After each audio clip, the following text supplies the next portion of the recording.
8ஆம் நாள் போர். போர்க்கலை. 8ஆம் நாள் உதயமாயிற்று. கடலானது ஆரவாரம் செய்து கொண்டு செல்வது போன்ற இருதிரத்து சேனைகளும் குருக்ஷேத்திர போர்க்களத்திற்கு செல்லலாயின. 8ஆம் நாள் அன்று பீஷ்மர் கூர்மவியூகத்தை வகுத்தார். பகதத்தன் துரோணர் போன்றோர் பீஷ்மரை அடுத்து நின்றனர். துரியோதனன் அஸ்வத்தாமனை அடுத்துச் சென்றான். கிருபர் துரியோதனனை அடுத்துச் சென்றார். கௌரவர்களின் கூர்மவியூகத்தை கண்டார் தருமபுத்திரர். அவர் சேனை தலைவன் திட்டத்துய்மனை அழைத்து, சேனை தலைவரே, கௌரவர்கள் இன்று கூர்ம வியூகத்தை வகுத்துள்ளனர். அதற்கு ஏற்றாற்போல நம் வியூகம் அமைய வேண்டும் என்றார். உடனே திட்டத்துய்மன் சிறுங்கடம் என்னும் பெயரையுடைய வியூகத்தை அமைத்தான். அவ்வியூகம் நாச்சந்தி அமைப்பை போன்றது. பீமசேனனும் சாத்தியகியும் ஆயிரக்கணக்கான வீரர்களுடன் சிறுங்கடத்தினை பாதுகாத்தனர். அந்த வியூகத்தின் நாபிஸ்தானத்தில் அர்ச்சுனன் நின்றான். தருமபுத்திரரும் நகுல சகாதேவர்களும் மத்தியில் நின்றனர். சிறுங்கடம், கூர்மம், மகரம் போன்ற வியூகங்கள் அமைக்கப்படுதலை காணும் போது போர்க்கலையை நம்முடைய முன்னோர்கள் எந்த அளவுக்கு திறமையாக கற்றிருந்தார்கள் என்பது நன்கு புலனாகின்றது. வியப்பாயுமுள்ளது. இன்றைய போர்முறைக்கும் பழைய போர்முறைக்கும் மலைக்கும் மடுவுக்கும் உள்ள வித்தியாசம் இருந்தாலும் போர்க்களத்தில் வியூகம் வகுக்கின்ற முறை, சில போர்முறை உத்திகள் போன்றவை இக்கால போர்முறைக்கு ஓரளவு உதவிகரமாக இருக்கின்றன என்றால் மிகையாகாது. பீஷ்மருடன் போரிட்ட பீமன். 8ஆம் நாளாகிய இன்று பீஷ்மர் ஆரவாரத்துடன் போரை தொடங்கினார். அவரால் பாண்டவர் படை சிதறி ஓடத் தொடங்கியது. இதனை கண்டு பீமன் ஓடிவந்து பீஷ்மரோடு கடும் போரிட்டான். இருவருக்கும் கடுமையான போர் நடந்தது. அப்பொழுது துரியோதனன் தன் படைகளுடன் பீஷ்மருக்கு உதவியாக வந்து போரிட்டான். ஆனால் பீமன் சளைக்கவில்லை. பீஷ்மரின் சாரதியை வீழ்த்தினான். அதனால் பீஷ்மரின் தேர் தாறுமாறாய் ஓடலாயிற்று. அப்பொழுது பீமன் ஓரம்பினால் துரியோதனன் தம்பியான சுனாபன் என்பவனை கொன்றான். அதனை பார்த்து ஆதித்யகேது, பக்வாசி, குண்டதாரன், மகோதரன், அபராஜிதன், பண்டிதகன், விசாலட்சன் என்ற துரியோதனன் தம்பிமார் 7 வந்து பீமனை கடுமையாக தாக்கினர். அதனால் பீமன் ஆவேசங்கொண்டு அந்த 7 கொன்றான். ஆக அன்றைய காலை பொழுதில் துரியோதனன் தம்பிமார் 8 கொன்றான். அரசவையில் செய்த சபதத்தை இன்றே நிறைவேற்றி விடுவான் போல உள்ளதே என்று அஞ்சிய மற்றவர்கள் அவ்விடத்தை விட்டு ஓடிவிட்டனர். இதனை பார்த்த துரியோதனன் பெருந்துயரம் அடைந்தான். பீஷ்மரை நிந்தித்தான். பீஷ்மரும் வழக்கப்படி அவனுக்கு ஆறுதல் கூறினார். ரவான் வீரமரணம் இந்த 8ஆம் நாள் பாண்டவர்களுக்கும் ஒரு பெரிய இழப்பை ஏற்படுத்தியது. அர்ச்சுனனின் அருமை மகன் ரவான் கொல்லப்பட்டதேயாகும். நாக கன்னிகைக்கும் அர்ச்சுனனுக்கும் பிறந்த இந்த அருமை மைந்தன் பாண்டவர்களுக்காக களப்பலிக்கு ஆட்பட்டு தன்னை அர்ப்பணித்தவன். இன்று அதோடு நில்லாமல் போர்க்களத்தில் புகுந்து கௌரவர் சேனையை பெரிதும் நாசப்படுத்தினான். இவனை எதிர்க்க துரியோதனன் அலம்பரசன் என்ற அரக்கனை அனுப்பினான். இருவருக்கும் கோரமான யுத்தம் நடந்தது. முடிவில் அலம்பரசன் ரவானை கொன்றான். இச்செய்தி அர்ச்சுனனுக்கு எட்டியது. தாங்க முடியாத துயரக்கடலில் மூழ்கினான். அப்பொழுது அவன் கண்ணபிரானை பார்த்து, கண்ணா, பரந்தாமா, விதுரர் போர் நேர்ந்தால் இருபக்கமும் பெரும் நாசத்தை சந்திக்க நேரிடும் என்று எச்சரித்தார். எங்கே நாம் கேட்டோம்? வெறும் நிலப்பரப்புக்காக விலைமதிப்பற்ற உயிர்களை வாரி கொடுக்கின்றோம். 5 கிராமங்களையேனும் கொடு, யுத்தம் வேண்டாம் என்று அந்த கண்ணிலான் மகனை உலகத்துக்கெல்லாம் படி அளக்கும் நீங்கள் அன்று யாசித்தீர்கள். மூர்க்கனான அவன் எங்கே கேட்டான். சிறிதும் கண்ணோட்டமில்லாது இருக்கும் இடம் எனினும் யான் அவர்க்கு அரசை இனி கொடேன் என்று மார் தட்டி கூறிவிட்டான். இன்று நான் என் பெற்றகரிய புதல்வனை இழந்தேன். அவனும் இதற்குள் 10க்கு மேற்பட்ட தம்பியரை இழந்தான். இந்த நாசம் தேவதையானா? கோழை என்று என்னை இகழ்வார்களே என்ற காரணத்தினால் போர்க்களத்தில் இருந்து விலகாமல் இருக்கின்றேன் என்று வருந்தி கூறினான். ரவான் கொல்லப்பட்டை கேட்டதும் பீமனுடைய குமாரன் கடோத்கஜன் என்பவன் சேனை முழுவதும் நடுங்கும்படி கர்ஜித்து கௌரவ சேனையை அழிக்க ஆரம்பித்தான். அதனால் கௌரவ சேனை சிதறி ஓட ஆரம்பித்தது. இதனை கண்ட துரியோதனன் கடோத்கஜனை எதிர்க்க முன்வந்தான். துரியோதனனுக்கு உதவியாக வங்க தேசத்து மன்னன் வந்தான். 8ஆம் நாள் யுத்தத்தில் துரியோதனன் தைரியமாக போர் புரிந்தான். கடோத்கஜனுடைய படையிலிருந்த அநேக வீரர்களை வதம் செய்தான். அப்பொழுது கடோத்கஜன் துரியோதனன் மீது கத்தியை வீசினான். வங்க மன்னன் துரியோதனனை அக்கத்தியினின்று தடுத்து காத்தான். இருவருக்கும் கடுமையான போர் நடந்தது. பீஷ்மர் துரியோதனன் கடோத்கஜனிடம் போராடி கொண்டிருக்கிறான் என்ற செய்தி கேட்டு துரோணர் தலைமையில் பெரும்படை ஒன்றை அனுப்பினார். கௌரவ வீரர்கள் ஒன்று சேர்ந்து கடோத்கஜனை எதிர்த்தார்கள். கடோத்கஜன் திணறலானான், பெருமுழக்கமிட்டான். அந்த முழக்கம் தருமபுத்திரருக்கு எட்டியது. உடனே அவனுக்கு உதவியாக பீமன் தலைமையில் பெரும்படை ஒன்றை அனுப்பினார். முன்னைவிட கோரமான யுத்தம் நடக்கலாயிற்று. துரோணர் துரியோதனன் தம்பியர் பலருடன் சேர்ந்து பீமனுடன் கடுமையாக போரிட்டார். பீமன் திருதராட்டிரன் புதல்வர்களை கண்டதும் அளவற்ற கோபம் கொண்டான். கார்காலத்தில் மேகங்கள் மலைகளை மூடுவது போல அவர்களை அம்புகளினாலேயே மூடினான். எதிர்த்த துரியோதனனை நிலை கலங்க தாக்கினான். பின்னர் குண்டபேதி, விராஜன், தீர்த்தலாசனன், தீர்க்பாகு, சுபாகு, மகரத்வஜன், அநாதிருஷ்டி போன்ற திருதராட்டிரன் மைந்தர்களை கொன்றான். தன்னுடைய சகோதரர்கள் கொல்லப்பட்டதைக் கண்டதும் மட்டைய சகோதரர்கள் ஓடியே விட்டனர். அன்று மட்டும் பீமன் 16 திருதராட்டிரர் புதல்வர்களை கொன்றான். இதனால் துரோணர் கோபம் கொண்டு பீமனை எதிர்த்தார். பீமன் அதனை சாதுரியமாக தடுத்துவிட்டான். அந்த நேரத்தில் சூரியன் மறைந்தான். இரவு தொடங்கியது. போரை அப்படியே நிறுத்திவிட்டு இருதிரத்து வீரர்களும் தங்கள் தங்கள் பாசறைக்கு திரும்பினர். இந்த 8ஆம் நாள் போரில் பாண்டவர்கள் தங்கள் அருமை மைந்தன் ரவானையும் கௌரவர்கள் திருதராட்டிரர் மைந்தர்கள் 16 பேரையும் இழந்தார்கள். ஆக இது இருதிரத்தாருக்கும் ஒரு துக்க நாளாயிற்று. 9ஆம் நாள் போர். மந்திராலோசனை. இதுவரை தன்னுடைய தம்பியர் 20க்கு மேற்பட்டவர் இறந்ததைக் கண்டு துரியோதனன் பெருங்கவலை கொண்டான். எனவே அவன் சகுனி, துச்சாதனன், கர்ணன் போன்றோரை அழைத்து மந்திராலோசனை செய்யத் தொடங்கினான். முதலில் துரியோதனன் அவர்களை பார்த்து, கர்ணா, துரோணர், பீஷ்மர், கிருபர் போன்ற பெரு வீரர்கள் இருந்தும் பாண்டவர்களை வெல்ல முடியவில்லை. அதற்குரிய காரணம் தெரியவில்லை. துரோணர் போன்ற பலசாலிகளின் முன்னிலையிலே பீமன் என் தம்பியர் 20க்கும் மேற்பட்டவரை கொன்று குவித்து விட்டான். பாண்டவர்களின் வெற்றியை தடுத்து நிறுத்த வேண்டும். அதற்கு செய்ய வேண்டியது யாது எனக் கேட்டான். கர்ணனின் கோபம். அதற்கு கர்ணன் எழுந்து, துரியோதனா, கவலைப்பட வேண்டாம். பீஷ்மர் மிகவும் சக்தி வாய்ந்தவர். 3 உலகில் உள்ளவர்களும் அவரை வெற்றி கொள்ள முடியாது. ஆனாலும் நாம் தோல்வி அடைவதற்கு அவர்தான் காரணம். அவர் பாண்டவர்களிடம் அன்பு கொள்வது தான். அன்பு கொண்ட பாண்டவர்களை அவர் எவ்வாறு கொல்வார்? வெற்றியில் அக்கறை இல்லாமல் அவர் நடந்து கொள்கிறார். எனவே அவரை ஆயுதத்தை கீழே போட்டுவிட்டு போர்க்களத்தை விட்டு போகச் சொல். நான் ஒருவனே பாண்டவர்களை கொல்வேன் என்று கூறினான். இதனை கேட்டு துரியோதனன் பெரும் மகிழ்ச்சி கொண்டான். அவ்வாறே செய்வதாக கூறி பீஷ்மர் இருப்பிடம் சென்றான். அவரை வணங்கினான்.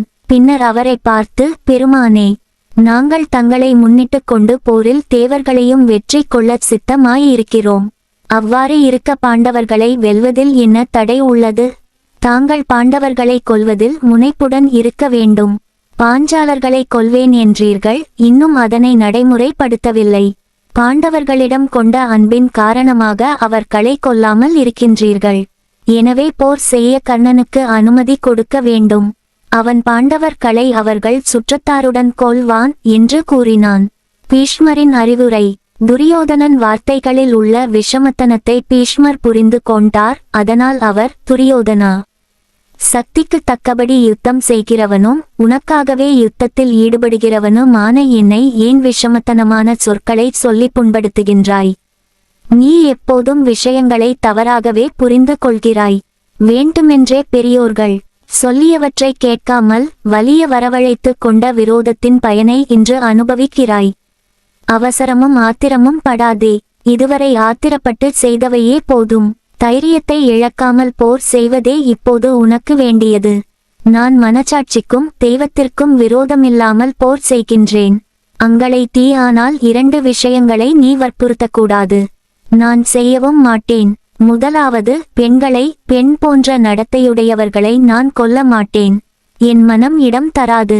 அவர்களிடம் போரும் செய்ய மாட்டேன். 2வது, பாண்டவர்களை என் கையால் கொல்ல என் மனம் இடம் தராது. மற்றபடி பிற எல்லாரையும் தாட்சணியமின்றி கொள்வேன். இது உறுதி. ஆகையால் நீ கடித்திரிய முறைப்படி மனத்தளர்ச்சியில்லாமல் போரினைச் செய்வாயாக. வருவது வரட்டும் என்று சொல்லிவிட்டு தனது சேனையை வகுக்க வேண்டிய முறையை கூறினார். துரியோதனன் மன ஆறுதல் அடைத்தான். தம்பி துச்சாதனனை அழைத்து, தம்பி, நம்முடைய முழுபலத்தையும் இன்று யுத்தத்தில் செலுத்துக. பீஷ்மர் பரிசுத்தமான எண்ணத்துடன் தான் போர் புரிகின்றார். சிகண்டி ஒருவனை மட்டும் எதிர்க்க முடியாது என்கிறார். ஆகையால் சிகண்டியை அவரிடம் நெருங்க விடாமல் காத்து கொள்ள வேண்டும். அஜாக்கிரதையாக இருந்தால் சிம்மத்தையும் சென்னாய் கொன்று விடுவது போல சிகண்டி பீஷ்மரை கொன்று விடுவான் என்று கூறினான். கண்ணனின் அறிவுரை. 9ஆம் நாள் அன்று யுத்த களத்தில் அபிமன்யுவிற்கும் அலம்பரசனுக்கும் கடும் போர் நடந்தது. புகழ்பெற்ற அர்ச்சுனனைப் போலவே அபிமன்யுவும் போர் செய்து அலம்பரசுவை தேரிழந்து ஓடச் செய்தான். மற்றோர் இடத்தில் சாத்தியகிக்கும் அஸ்வத்தாமனுக்கும் பெரும்போர் நடந்தது. சாத்தியகியின் அம்புவிற்கு ஆட்பட்டு அஸ்வத்தாமா மூர்ச்சையடைந்தான். மூர்ச்சை தெளிவடைந்து அஸ்வத்தாமா எழுந்து மீண்டும் சாத்தியகியை தாக்கினான். துரோணர் அப்போது அஸ்வத்தாமனுக்கு உதவியாக வந்தார். அதனைக் கண்ட அர்ச்சுனன் சாத்தியகிக்கு உதவும் பொருட்டு வந்தான். ஆனால் அது அர்ச்சுனன் துரோணர் போராக மாறியது. எல்லா பாண்டவ வீரர்களும் பீஷ்மரைச் சூழ்ந்து கொண்டனர். பீஷ்மரும் துரியோதனனுக்கு கொடுத்த உறுதிமொழிக்கேற்ப உக்கிரமாக போர் செய்து அவர்களை நிலைகுலையச் செய்தார். பீஷ்மரால் பாண்டவ சேனை நிலைகுலைவதை பார்த்து கண்ணபிரான் மனம் வருந்தினார். உடனே தேரை நிறுத்திவிட்டு அர்ச்சுனனை பார்த்தா, முன்னம் விராட நகரில் நீ செய்து கொண்ட சபதத்தை நிறைவேற்றிக் கொள். இதுவே தக்க தருணம். மனக்கவலையின்றி அனைவரையும் வெற்றி கொள்க என்றார். அர்ச்சுனன் அதனை கேட்டு போர் செய்ய விருப்பம் அற்றவனாய் இருந்தான். எனவே அவன், பெருமானே, கொல்லக்கூடாதவர்களை கொன்று நாட்டை அடைய விரும்பவில்லை. இருப்பினும் உம்முடைய கட்டளையை ஏற்று நான் பீஷ்மரை வதம் செய்கிறேன். தேரை அவ்விடம் செலுத்து என்றார். தேரை கண்ணபிரான் பீஷ்மர் அருகே கொண்டு சென்றார். இருவருக்கும் கடுமையாக போர் நடந்தது. ஆனால் அர்ச்சுனன் தயங்கியே போரிட்டு வந்தான். இதனை கண்டதும் கண்ணபிரானுக்கு கோபம் வந்துவிட்டது. அவருடைய கண்கள் சிவந்தன. கைகளாலேயே கொல்லும் ஆற்றலுடைய அப்பரந்தாமன் ஆயுதம் எடுக்காமலேயே பீஷ்மரை கொல்லும் பொருட்டு தேரை விட்டு இறங்கி அவரை நோக்கி ஓட்டினார். அங்கிருந்த படைகள் யாவும் நடுங்கின. பீஷ்மர் மாண்டார் என உலமிட்டன. கண்ணபிரான் தன்னை நோக்கி ஓடிவரும் காட்சியை பீஷ்மரும் கண்டார். தன்னுடைய பெரிய வில்லை நாணேற்றியபடியே மன அமைதியுடன், தாமரை கண்ணனே, தாமோதரனே, வாரும், என் அருகே வாரும், என்னை நீரே கொல்லும். அவ்வாறு செய்தால் நான் மூவுலகங்களும் போற்றப்படும் பெருமை பெறுவேன். நான் தங்கள் அடிமை என்று வணங்கி கூறினார். கண்ணபிரான் பீஷ்மரை கொல்ல ஓடியதை அர்ச்சுனன் கண்டான். தேரிலிருந்து இறங்கி ஓடி வாசுதேவரின் கால்களை கட்டி கொண்டான். பெருமானே, பரந்தாமா, பார்க்கடல் வண்ணா, பவளவாயா, நான் போர் செய்ய மாட்டேன் என்று முன்னர் கூறிய உறுதி மொழியை நினைவுபடுத்திக் கொள்ளுங்கள். நீர் இப்பொழுது போர் செய்தால் உலகம் உம்மை பொய்யன் என்று தூற்றும். நான் பிதாமகரை கொல்கிறேன். என் பொருட்டு நீர் யுத்தம் செய்ய வேண்டாம். நானே எதிரிகளை அழிக்கின்றேன் என்று உறுதி கூறினான். அர்ச்சுனனின் இந்த வார்த்தைகளை கேட்டு கண்ணபிரான் கோபம் தணிந்தார். தன் தேருக்கு திரும்பினார். பீஷ்மர் தொடர்ந்து அர்ச்சுனன் மீதும் கண்ணபிரான் மீதும் அம்புகளை மழையாக பொழிந்தார். அவருடைய தாக்குதலுக்குட்பட்டு பாண்டவசேனை பயம் கொண்டு ஓடத் தொடங்கியது. அன்றைய போரில் பீஷ்மர் மனித சக்திக்கு அப்பாற்பட்ட சக்தியுடன் போர் செய்வதை அனைவரும் கண்டனர். அச்சத்துடனும் நடுக்கத்துடனும் சேனையை தடுக்கும் ஆற்றலை அப்பொழுது பாண்டவர்கள் இழந்திருந்தனர். பீஷ்மர் கண்ணபிரான் பார்த்து கொண்டிருக்கும் போதே பல அஸ்திரங்களை கொண்டு பாண்டவர்களை தாக்கினார். அன்றைய போரில் பீஷ்மர் தன் போர் திறனை பெரிதும் வெளிப்படுத்தினார் எனலாம். அதே சமயத்தில் சூரியன் மறைந்தான். இருதரப்பு படை வீரர்களும் போரை நிறுத்தி கொண்டனர்.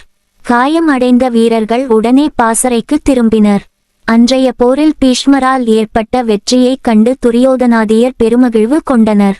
அவரை பற்றி புகழ்ந்து கொண்டாடினர். அனைவரும் தத்தம் இருப்பிடத்திற்குச் சென்று ஓய்வு எடுத்துக்கொண்டனர். 10ஆம் நாள் போர். சிகண்டி. பொழுது புலர்ந்தது. இருதரப்பு படையினரும் போருக்கு ஆயத்தம் செய்தனர். பேரிகைகளும் முரசங்களும் முழங்கப்பட்டன. சங்கங்கள் ஊதப்பட்டன. பாண்டவர்கள் சிகண்டியை முன்னிட்டு கொண்டு போருக்கு தயார் ஆனார்கள். சிகண்டி எல்லா படைகளுக்கும் முன்னால் நின்றான். பீமனும் அர்ச்சுனனும் இருபக்க பாதுகாவலர் ஆயினர். உப பாண்டவர்கள் அபிமன்யு, சாத்தியகி, சேகிதானன் ஆகியவர்கள் சேனையின் பின்பக்கத்தை பாதுகாத்தனர். தருமபுத்திரர் நகுல சகாதேவர் களுடன் சிங்கநாதம் செய்து கொண்டு போருக்கு புறப்பட்டார். விராட மன்னன் அவரை பின் தொடர்ந்து சென்றார். பாண்டவ சேனையானது இத்தகைய நிலையில் போருக்கு தயாராய் வந்தது. பீஷ்மரின் மார்பை பிளந்த சிகண்டியின் அம்புகள். கௌரவர்களும் பாண்டவர்களைப் போலவே பீஷ்மரை முன்னிட்டு கொண்டு போருக்கு தயாராகி புறப்பட்டு வந்தனர். துரோணரும் அஸ்வத்தாமாவும் கௌரவப்படையை பின்தொடர்ந்து சென்றனர். அதற்கு பின்னால் பகதத்தனும் அவனை தொடர்ந்து கிருபர், கிருதவர்மா முதலானோர் பின்தொடர்ந்தனர். பாண்டவர்களுக்கும் கௌரவர்களுக்கும் உக்கிரமான போர் தொடங்கியது. அப்பொழுது சிகண்டியை முன்னால் வைத்து கொண்டு அர்ச்சுனன் பிதாமகர் பீஷ்மரை ஆவேசமாக தாக்கினான். சிகண்டியின் அம்புகள் பிதாமகரின் மார்பை பிளந்தன. அப்போது பீஷ்மரின் கண்களில் இருந்து தீப்பொறி பறந்தது. அவர் பார்வை அவனையே எரித்துவிடும் போல இருந்தது. அடுத்த நிமிடம் அவர் கோபம் தணிந்துவிட்டது. தனக்கு இறுதிக்காலம் வந்துவிட்டதையுணர்ந்த அவர் சிகண்டியை எதிர்க்காமல் நின்றார். பார்த்தவர்களெல்லாம் அவருடைய வீரத்தை கண்டு போர் மரபு மாறா தன்மையை கண்டு வியந்தனர். தேவர்கள் போற்றினர். ஆனால் சிகண்டியோ எதையும் கவனிக்காமல் அம்புகளை சாரி சாரியாக விட்டு மார்பை சல்லடைக்கன் ஆக்கினான். அந்த சமயத்தில் அர்ச்சுனன் அம்புகள் பலவற்றை பீஷ்மர் மேல் ஏவினான். அவை அவர் உடல் முழுவதையும் துளைத்தெடுத்தன. தம்முடைய அருமை சீடன்தான் அம்புகளை எகிரான் என்பதை உணர்ந்த அவர் ஒரு சக்தி ஆயுதத்தை அர்ச்சுனன் மேல் ஏவினார். அதனை அர்ச்சுனன் ஓர் அம்பினால் துண்டித்தான். இதுதான் கடைசி போர் என்று எண்ணி பிதாமகர் கத்தியும் கேடயமுமாக கீழே இறங்கினார். ஆனால் அர்ச்சுனன் அவர் இறங்குவதற்கு முன் அவற்றையும் தன் அம்பினால் அழித்தான். உடல் முழுவதும் அர்ச்சுனன் அம்புகள் துளைத்தெடுத்தன. மனவுறுதி வாய்ந்த அப்பெருமகன் தேரினின்று இறங்கி தரையில் சாய்ந்தார். தேவர்கள் வானத்தில் கை கூப்பி வணங்கி நின்றார்கள். தரையில் சாய்ந்த பீஷ்மர் திருமாலின் திருவடிகளிலிருந்து இறங்கி சிவபெருமான் திருமுடி வழியாக விண்ணிலிருந்து இறங்கி உலக உயிர்களின் உடலுக்கும் உணவுக்கும் ஆன்மாவுக்கும் சகல நன்மைகளையும் தந்து அந்த உலக உயிர்களுக்கெல்லாம் அன்னையாக விளங்கும். பகீரதனின் அரிய முயற்சியினால் இவ்வுலகில் பாயும் கங்கையின் புத்திரர் தன் தந்தை சந்தனுவின் சுகத்திற்காக தன் சுகங்களையெல்லாம் தியாகம் செய்த கர்மவீரர் தன் உறுதியான கொள்கையினால் சிகண்டி என்னும் பகையை தேடிக்கொண்ட கொள்கை பிடிப்புள்ள கோமான் குருகுலத்தின் புகழை குன்றின் மேல் வைத்த விளக்கென வைத்த பெரு மகன் பரசுராமனை வென்ற நிகரற்ற வீரர் தம்மை சந்தேகித்த துரியோதனனுக்கு தம் சத்தியத்தை நிரூபிக்க உடல் முழுவதும் நெருப்பாக எரிக்கும் அம்புகள் பாய்ந்து உடல் கீழே விழும்வரையில் அவனுக்காக தன் கடமையை செய்த கங்கா தேவியின் தவப்புதல்வர் தம் கடமையை செய்து விட்டோம் என்ற திருப்தியில் 10ஆம் நாள் தேரினின்று கீழே விழுந்து தரையில் சாய்ந்தார். பீஷ்மர் விழும்பொழுது உலகிலுள்ள அனைத்து உயிர்களும் அங்கமெல்லாம் வாயாக விளங்கி அழுதன. பீஷ்மருடைய உடல் தரையை தீண்டவில்லை. அவர் தேகத்தில் குத்தி நின்ற அம்புகள் எல்லாம் செங்குத்தாக நின்று பிதாமகரின் உடலை அப்படியே தாங்கி நின்றன. அந்த அம்பு சயனத்தில் படுத்து கிடந்த அவர் முகம் சூரியனைப் போல பிரகாசித்தது. பீஷ்மர் வீழ்ந்தார் என்ற செய்தி எட்டியவுடன் இருதிரத்து சேனைகளும் அவரை பார்க்க ஓடிவந்தன. நான்முகனை இந்திராதி தேவர்கள் வணங்குவது போல பீஷ்மரை எல்லா தேசத்து மன்னர்களும் குடிமக்களும் வணங்கி நின்றார்கள். உத்தராயணத்தில் உயிர் விடுதற்கு காத்திருக்கும் பீஷ்மர் அப்பொழுது அப்பெருமகனார், என் தலையில் அம்புபடவில்லை, அதனால் அது தொங்குகிறது, உயரத்தில் தூக்கி வையுங்கள் என்று அங்கிருந்தவர்களிடம் கூறினார். எல்லாரும் தலையை தூக்கி வைப்பதற்கு தலையணையை கொண்டு வந்தார்கள். ஆனால் பீஷ்மர் அவற்றை ஏற்க மறுத்துவிட்டார். பின்னர் அர்ச்சுனனை பார்த்தா, ஐயனே, என் தலை ஆதாரமில்லாமல் தொங்குகிறது, அது தொங்காமல் இருக்கச் சரியான தலை எனையை கொடு என்று புன்முறுவலுடன் கூறினார். அதனை கேட்ட அர்ச்சுனன் தன் அம்பரா தூணிலிருந்து 3 அம்புகளை எடுத்து பிதாமகரின் தலையை அவற்றின் கூர்மையான முனை என் மேலே விளங்கும்படி வைத்தான். தலையின் தொங்குதல் நின்றது. அதனை பார்த்து பீஷ்மர், அரசர் சுரசர்களே, அர்ச்சுனன் அமைத்திருக்கும் தலையணை எனக்கு மகிழ்ச்சியை தருகின்றது. என் தேகத்தை விட்டு உயிர் பிரியும் காலம் இதுவன்று. உத்தராயணம் வரும் வரையில் நான் இந்த அம்பு படுக்கையில் இப்படியே கிடப்பேன். அதுவரையில் என் உயிர் என் தேகத்தில் தங்கியிருக்கும். யார் உயிருடன் இருக்கின்றீர்களோ அவர்கள் என்னை வந்து பார்க்கலாம் என்றார். சூரியன் வடக்கில் சஞ்சரிக்கும் தை, மாசி, பங்குனி, சித்திரை, வைகாசி, ஆனி என்னும் 6 மாதங்களை உத்தராயணம் என்பர். அவ்வாறே சூரியன் தென்வீதியில் சஞ்சரிக்கும் ஆடி, ஆவணி, புரட்டாசி, ஐப்பசி, கார்த்திகை, மார்கழி ஆகிய 6 மாதங்களும் தட்சிணாயன காலம் ஆகும். தேவர்களுக்கு இரவாகிய தட்சிணாயனத்தில் இறக்கின்றவர்களுக்கு நற்கதியில்லை. எனவே உயர்கதி பெற விரும்புபவர்கள் தேவர்களுக்கு பகலாகிய உத்தராயணத்தில் இறக்கவே விரும்புவர். ஆதலால் பீஷ்மர் தட்சிணாயனத்தில் உயிர்விட விரும்பாது உத்தராயணத்தை எதிர் நோக்கியே அம்புப்படுக்கையில் கிடக்கலானார். தந்தையிடம் வேண்டிய பொழுது உயிர்விடும் வரத்தை பெற்றிருந்தார். ஆதலால் உத்தராயணம் வரும் வரை காத்திருக்க கூடிய முடிவினை பீஷ்மர் எடுத்தார் என்பது இங்கு குறிப்பிட வேண்டிய ஒன்றாகும். அதன்பின் பிதாமகர் பீஷ்மர் அர்ச்சுனனை பார்த்து, என் அன்புக்குரிய பௌத்திரனே, உடலெல்லாம் எரிகின்றது, நெஞ்சு வரல்கிறது, குடிக்க தண்ணீர் கொஞ்சம் கொடு என்று கேட்டார். உடனே அர்ச்சுனன் தன் வில்லை வளைத்து பீஷ்மருடைய வலப்பக்கத்தில் அம்பை நிலத்திற்குள் போகும்படியாக விட்டான். அந்த அம்பு உடனே பாதளத்தில் சென்று மறைந்தது. மறைந்த அந்த இடத்திலிருந்து ஓர் இனிய சுவைமிக்க நீரூற்று தோன்றியது. அது உயர குதித்து பாய்ந்தது. தாயாகிய கங்கை தன் அருமை மகனுடைய தாகத்தை தீர்க்க அங்கே ஊற்றாக எழுந்தனள் போலும். அமிர்தம் போன்ற அந்த புனித இனிய நீரை குடித்து தாகம் தணிய பீஷ்மர் மகிழ்ச்சி கொண்டார். தன்னை பார்க்க வந்த துரியோதனனிடம், துரியோதனா, உனக்கு நல்லறிவு உண்டாகட்டும். அர்ச்சுனன் என் தாகத்தினை எப்படி தீர்த்தான் பார்த்தாயா? இந்த அரிய செயலை உலகத்தில் வேறு எவன் செய்வான்? இனியும் தாமதிக்க வேண்டாம். பாண்டவர்களிடம் சமாதானமாகப் போ. இந்த குருக்ஷேத்திர யுத்தம் என்னோடு முடியட்டும் என்றார். துரியோதனனுக்கு அவரின் பொன்மொழிகள் பிடிக்கவில்லை. பீஷ்மரை பார்த்துவிட்டு அரசர்கள் வீரர்கள் அனைவரும் தத்தம் பாசறைக்குச் சென்றனர். பிதாமகரும் கர்ணனும். பீஷ்மரை இழந்த கௌரவ சேனை இடையனை இழந்த ஆட்டுமந்தையைப் போல தத்தளித்து நிலைகுலைந்து தடுமாறியது. சத்தியசந்தரான பீஷ்மர் தரையில் சாய்ந்த போதே கௌரவர்கள் அனைவரும் போர்க்களத்தில், கர்ணா, நீதான் எங்களை காப்பாற்ற வேண்டும் என்று முறையிட்டார்கள். அதற்கு காரணம் கர்ணன் போரில் கலந்து கொண்டால் வெற்றி நிச்சயம் என அவர்கள் எண்ணியதேயாகும். பீஷ்மரால் அவமானப்படுத்தப்பட்ட கர்ணன் இல்லாமலேயே 10 நாட்கள் யுத்தம் நடந்தது. அவன் கோபம் கொண்டு, நீர் போர்க்கள தலைமையேற்றிருக்கும் வரை நான் போர் புரிய மாட்டேன்.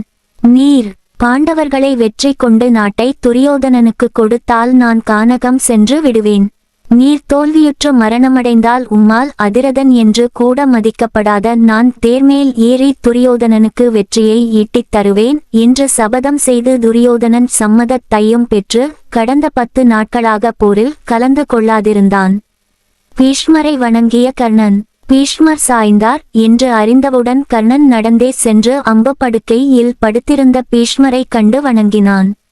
பின்னர் அவன், குருகுலத் தோன்றலே, ஒரு குற்றமும் செய்யாது உம்மால் மிகவும் வெறுக்கப்பட்ட ராதேயன் மகன் கர்ணன் உங்களை காண வந்துள்ளேன், உம்மை வணங்குகிறேன் என்று கூறி இருகை கூப்பி வணங்கி நின்றான். அப்பொழுது அவன் ஒருவித பயம் கலந்த மரியாதை உணர்வோடு விளங்கினான். இதனை பீஷ்மர் கண்டார். தலையை அசைத்து அவனை அருகில் கை காட்டி அழைத்தார். மிக்க கருணையோடு அவன் சிரசின் மேல் கையை வைத்து தந்தை மகனை ஆசீர்வதிப்பது போல ஆசீர்வாதம் செய்தார்.